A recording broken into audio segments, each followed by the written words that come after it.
হাজার মাইল দূরে যখন একটি সংঘাত শুরু হয়েছিল তখন সাধারণ মানুষের কাছে তা ছিল কেবল যুদ্ধের খবর, কিন্তু পর্দার আড়ালে সেই সংঘাতই যেন বদলে দিয়েছে বিশ্বের অর্থনৈতিক মানচিত্র। মধ্যপ্রাচ্যে ইরানকে কেন্দ্র করে চলমান সামরিক সংঘাত কেবল একটি আঞ্চলিক অস্থিরতা নয়, বরং বিশ্ব অর্থনীতির জন্য এক গভীর সংকটে পরিণত হয়েছে, যার সরাসরি প্রভাব পড়েছে সাধারণ মানুষের জীবনযাত্রায়, আয়ের ওপর এবং আগামীর পরিকল্পনায়।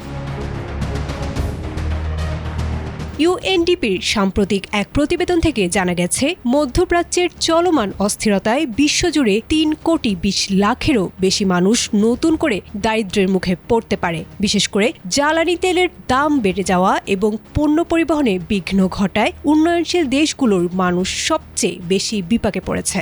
সংস্থাটি একে বলছে ত্রিমুখী ধাক্কা, যেখানে একদিকে বাড়ছে খরচ, অন্যদিকে কমছে কাজের সুযোগ। IMF প্রধান ক্রিস্টালিনা জর্জিয়েভার সতর্ক করেছেন, যুদ্ধের কারণে বৈশ্বিক প্রবৃদ্ধির পূর্বাভাস আবারও কমিয়ে আনা হচ্ছে, যা মানুষের জীবনযাত্রার মানকে দীর্ঘমেয়াদে ক্ষতিগ্রস্ত করবে।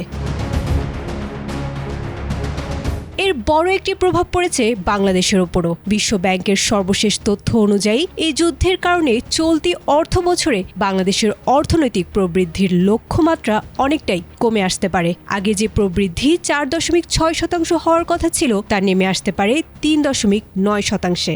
সবচেয়ে আশঙ্কার কথা হলো, এই পরিস্থিতির কারণে বাংলাদেশে প্রায় 12 লাখ মানুষ নতুন করে দারিদ্র্য সীমার নিচে চলে যাওয়ার ঝুঁকিতে রয়েছে।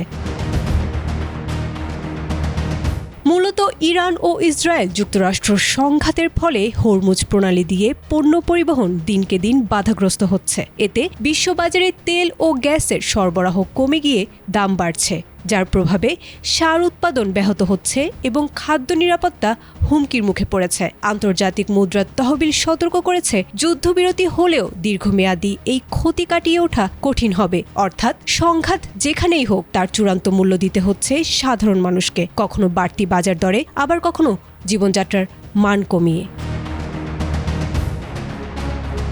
বিশেষজ্ঞদের মতে, সাময়িক যুদ্ধবিরতি চললেও সরবরাহ ব্যবস্থার অনিশ্চয়তা এবং অবকাঠামোগত ক্ষতির কারণে অর্থনৈতিক অস্থিরতা সহজে কাটছে না। আমদানি নির্ভর দেশগুলোর জন্য বাড়তি ব্যয় সামলানো এখন সবচেয়ে বড় চ্যালেঞ্জ হয়ে দাঁড়িয়েছে। সব মিলিয়ে এই যুদ্ধ বৈশ্বিক দারিদ্র্য বিমোচনের লক্ষ্যমাত্রাকে 1 দশক পিছিয়ে দিয়েছে বলে মনে করছে জাতিসংঘ।